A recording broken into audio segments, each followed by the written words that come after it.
Hello. Hi, Kevin. How are you? Good. How are you? Amazing now. Thanks so much for joining me today. You're Thank call you. you're calling all from Germany, right? Yes, Frankfurt. I heard you guys tell stories about like working on music in Germany, but you're on the DNA World Tour over there, right? Yes. Nice, nice. I saw it over the summer. We're on our European run. We were in North America all summer, Canada and the U.S., and now we're all throughout Europe. We started in Lisbon about week and a half ago, 2 weeks ago. Well, I was at the Jones Beach show. It was amazing. Oh, thank you. I'm a fan. If you can see, I have a little BSB. Just Oh yeah, in the background. I yeah, don't know I if you see. remember. So that is actually in 2019. I did an interview with you guys at your record label, and I brought the box, and you guys pulled out stuff from the box and told stories about it. We had like cassette tapes and all that. And actually, I won an award for that interview. So Oh, I have to say a huge thank you because it was not only a dream come true getting to talk to you guys, but to win an award for that was just like the icing on the cake. So thank you guys so much. well, congratulations. That's Thank awesome. you. Thank you. It was awesome to talk to you and to talk to you again about a holiday album. I'm freaking out. Yeah, I we're excited. I absolutely Um, love A Very Backstreet Christmas. yeah, have Yeah, you listened to it? on repeat. And it's kind of early for me for holiday music. So the Oh fact that yeah, me too. Me too. I would have worn It's so my strange. It's like well, we got to release it in October. I'm like, what? Are you serious? It's well, like when that's did what you everybody does. They put their holidays albums out in October. We're like, okay. when did you guys record that album? We recorded it in the summer of 21. Oh wow. So We were gonna summertime. put it, yeah, like the spring, summer of 21. We were gonna put it out in 21, but we just we were getting the mixes together and we were putting live strings on stuff, and the deadlines were just getting too tight, and we wanted to do it right and promote it right. And still things were iffy as far as COVID, as far as like, were we Yeah. going to be able to travel, were we going to be able to do in-person things, and we decided to hold off on it. Well, what I appreciate you about you guys is that you always put the fans first. So you wanted to put the best possible thing out for the fans, which we appreciated because we waited a long time for this album. So it was so worth the wait. So I thank you for that. Well, thank you. I'm glad you're enjoying it, I'm and loving hopefully it. you'll enjoy it even more in December. So we start our holiday music before Thanksgiving because we get so many requests for it. We're actually getting requests for like Last Christmas now, Christmas in New York now. So that's a good sign. Cool. Uh, Excellent. What do you think about Christmas in New York? as a New Yorker, I was a little nervous, and I was like, it was like my babies releasing a song, like my children, and I was like, oh God, how is Yeah. this going to be? Like, it's always a nervous feeling. But then I heard it, and I was like, first of all, it's like a very old school feel, which I appreciate when it comes to holiday songs. But you guys just put that layer of harmonies on it, and it's a pure song, if that makes sense. And like, I appreciate that. Like, it wasn't something that I felt like the label went to you and was like, make a Christmas song about New York. Like, I felt like it was very genuine and authentic. It to me it almost sounds like, is this a remake? Yes. No, Yeah. it's not a remake. It's an original. Yeah. Yeah.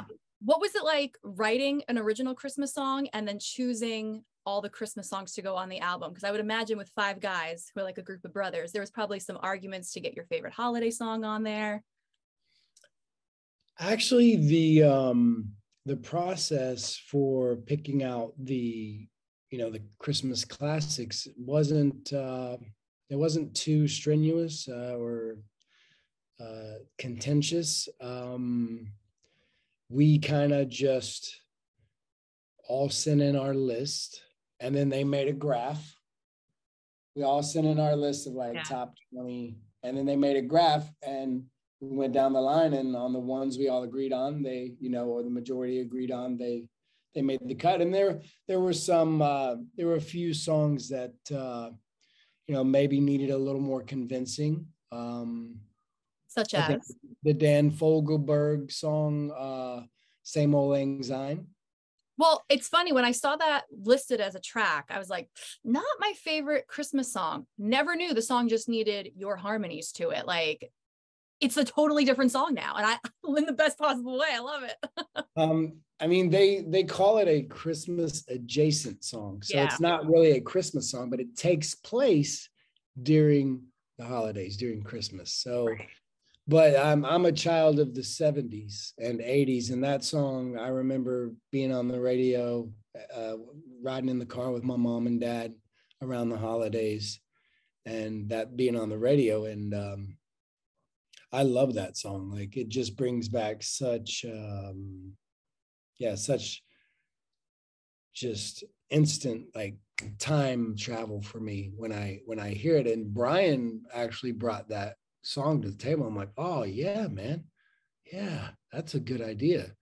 Because we were talking about having songs on the record that are not just Christmas songs, but maybe some Christmas adjacent songs. So Yeah, that's one. And then writing the originals, you know, a lot of what was on our mind was, hey, this is going to be the first Christmas that a lot of families and friends and loved ones, and heck, even, you know, long distance lovers were going to be together again for the holidays.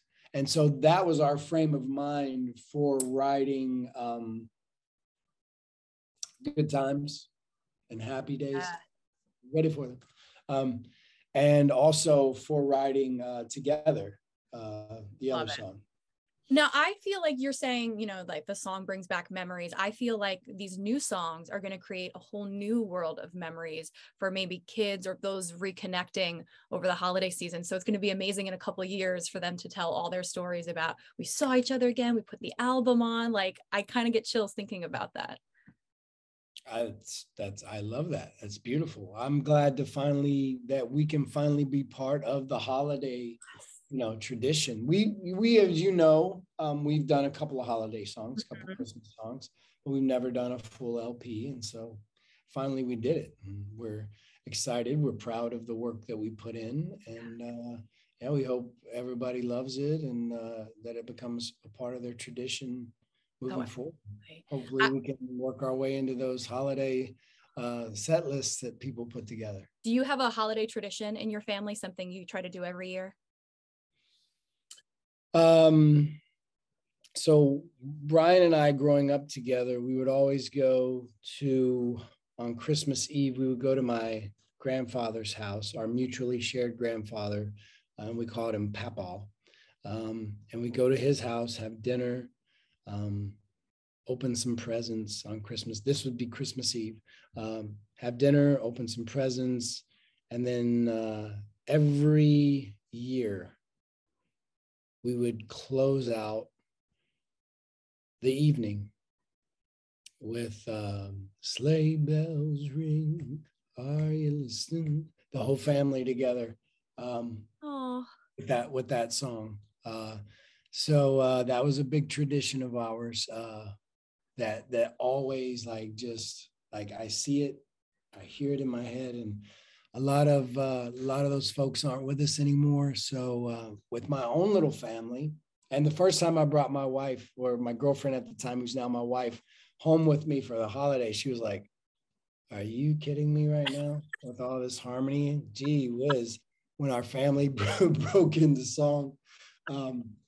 Pretty funny. My brothers and Brian's brother and my mom and dad and Brian's parents, like my grandparents, like, we all sing. Like, it's just what we do. Like, it's normal. We just sing in harmony. I wish my family would do that. She's like, it's so crazy. You guys are just like, like stacking your harmonies, and then you go, and it's like, what the heck is this? Like, so yeah, that tripped her out. But my little family, something that we do together is normally, you know, a couple of days after Thanksgiving, we try to get, you know, our tree up and the decorations out. But Kristen always gets us together and whips up a batch of sugar cookies, and we decorate them together, and, you know, make a big mess with my two boys, and get those ready, and then give them out to our friends and family the weeks leading up to Christmas. So that's something that we do together. That's become a tradition. Harmonizing and baking. What more do you need for the holidays and togetherness? There you go. Now you just need a very Backstreet Christmas in the mix. Lots of good eats. I love it. Kevin, thank you so much. It has been truly an honor to talk to you again and to have you kick off the holiday music with us. Thank you, Christina. Hopefully I'll see you again soon and we'll bring home another award. All right, I would love that. We're coming up to the New York area. Yeah. For the, to do promotion. So hopefully we'll see you guys. Oh, I hope so. That's my Christmas wish this year. Thank you so much, Kevin. Good luck to you on the tour. We'll see you soon. Thank you.